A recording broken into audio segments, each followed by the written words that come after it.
Barabara-inĩ nĩ amaĩ mahiũ gũthiĩ Narok nĩ kuo Ekuirwo aya erĩ maraikirio ngono marĩ na mĩguongo 29 ya mũigana wa ciringi mirioni 3 iria kũrerĩkana irerekeirio gũka gũkũ mũciĩ wa Nairobi.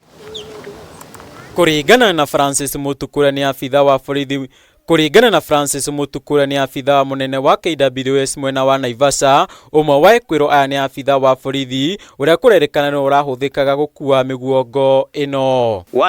We have managed to arrest 2 suspects. One of the suspects is a police officer from Suswa.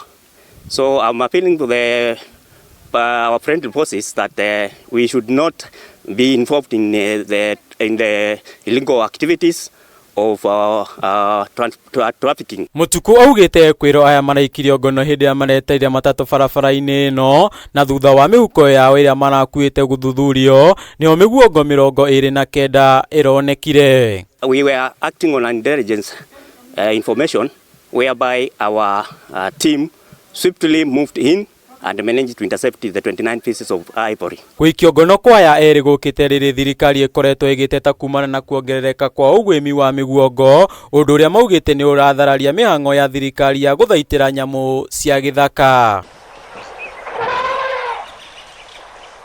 Mweri muhituku Ekuirwo atatu aria amwe ao ni maabitha a borithi ni maikirio ngono kaunti-ini ya Kajiado makuite miguongo 20 na iria yerekeirio o guku Nairobi. We have had a series of ivory trafficking in the region, and it seems to be there is a market.